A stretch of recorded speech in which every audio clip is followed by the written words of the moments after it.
need is one good disaster. Seriously.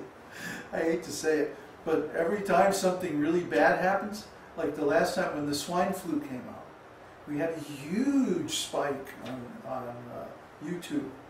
And then from that, so many new users came, and our web stats, our site stats went way up through the roof.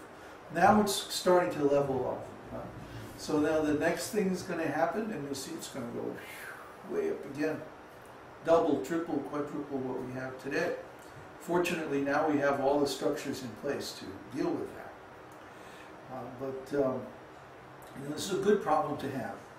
It's a good problem, but we have to be cautious that we don't lose the qualities that make our mission so special and wonderful and a pleasure to be associated with. We always want to make sure that the people who come to us are treated fairly, are treated nicely, that we're gentlemen, that we are straightforward in our dealings, simple and careful, considerate of other people's feelings, considerate of their mental state and their emotional state. And sometimes, of course, there are going to be people that we just can't help, and we're going to have to ask them to go away. But we find that the majority, by far, of the people who join our mission and our site are decent, honest, intelligent, hardworking, and a pleasure to deal with. In fact, just lately, over the past month or two, so many wonderful new students have come. I couldn't even list them. A few names stand out, but I don't want to mention just a few and not mention them all. But we have so many nice new students, so many new life members, so many new university students working on the courses. I think we're pushing now over 40 enrollments, and of course this is nothing. In the future it's going to be hundreds and thousands of students enrolled in these courses. So we always want to make sure when we deal with these people that we deal with them in a way that's going to make them happy that they came to our community. And so we don't ever want to get involved in politics or in subterfuge or deception in any way. It's better if we don't grow so fast, actually. So we should never be greedy to collect too much donations. If people want to give something, that's very nice. But, we don't really push for that. We don't ever, we have made this a policy from the beginning that we don't ever campaign for donations. We allow people to donate if they understand the importance of our work and they're enthusiastic enough to want to help us. Then we very graciously accept their help, but we don't push, And so we don't ever want to get into that mood, because every other religious organization in the world is like that. We don't ever want to have that greedy mood. That whatever Krishna sends, that's all right. Somehow or other we will work within that. And then be very cautious about how much we spend. Even if Krishna sends a lot of facility, that means he has some special use for it. If somebody gave us $1 million tomorrow, what would we do with it? I would get a big piece of land in India, and I would build a wonderful temple and a wonderful spiritual university. But I wouldn't change any of the other things we're doing. We'd still have our website. We would still be offering to license our material to universities and like that, because we want to help the largest number of people possible. And not everybody is going to be able to come to our place. So we want to give opportunity to everyone.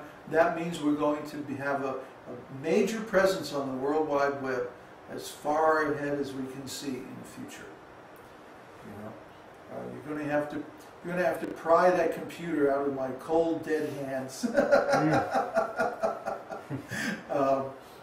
Because preaching is very important, and with this internet thingy, you can reach thousands and millions of people with very, very little effort, very, very little expense.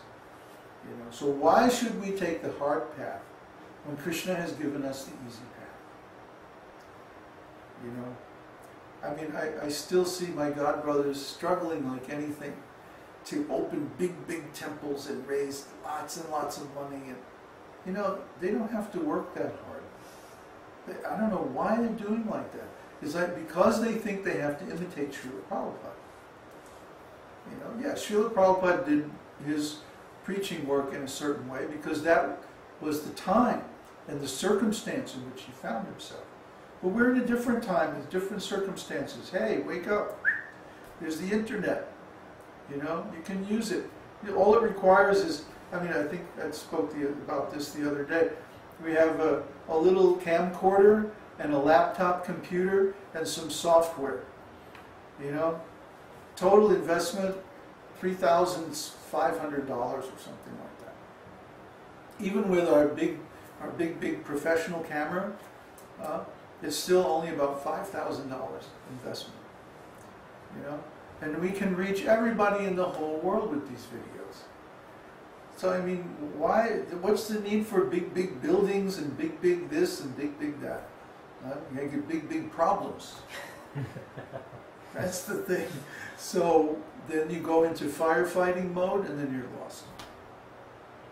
As soon as you have so many problems, it's really better to just close the door and go and start all over again somewhere else.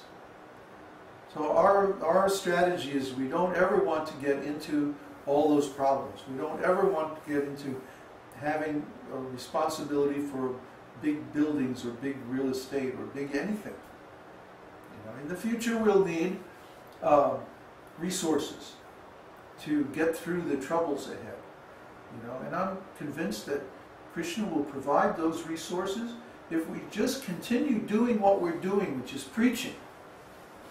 As soon as you get out of preaching and into management and control and all this business stuff, then you've already lost.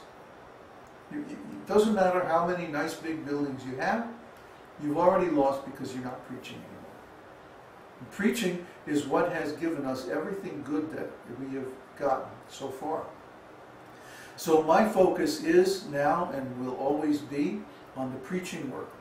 Because the preaching, the teaching, the sharing of the good knowledge that we have, this is the main means of value creation that we possess. And we would be very foolish if we ever deviate from that and go into business development or involved in politics or any of this other nonsense. This is for less intelligent people. This is for people who want a religion. This is for people who want some combination of spiritual and mundane. But we don't care for that. If we can preach to the whole world with a laptop and a camera, then Hari Bol, we don't need a big expensive thing. Okay, but if people are coming to universities and they're expecting an education and they're only getting half an education, and we have an opportunity to give the other half, well, that's a good opportunity. We can do that. We can work with one school, and then through that school we can license the program to many, many other schools. That's all right. And then we still maintain our separate, independent existence as the Esoteric Teaching Seminars Incorporated. That's never going to change. We're always going to remain independent. We're never going to become a part of any other organization, even another spiritual organization or like that. Even if ISKCON came to me and they said, if you just rejoin ISKCON, then we'll make you GBC, we'll make you Guru, we'll give you all this funding, and I would say no. No. Because a Brahmana must be independent to give accurate advice. A Brahmana should never be beholden to anyone. He should never accept control from anyone. Brahmana should only accept control and service of the Supreme Lord. That is the nature of a Brahmana. See? But these so-called Brahmanas in Kali Yuga, they sell out. So we've seen the Brahmanas, you go to the temple and they say, oh, you want darshan? Okay, 10 rupees. Or 100 rupees, or whatever it is. And then they open, ding-a-ling-ling-ling, they open the curtain. Okay, ding-a-ling-ling, shut. Yeah. We've seen this. Yeah. And they call themselves followers of Caitanya Mahaprabhu, Goswami, this, that. No, that's not Brahmana. Brahmana gives everything. Are you hungry? Here. Do you need clothes? Here. Here's, take a book, Have some prasadam. Sit down. Now, hear about Krishna. And then give all the knowledge. And then, oh, you want to reciprocate something? Oh, that's nice. Very good.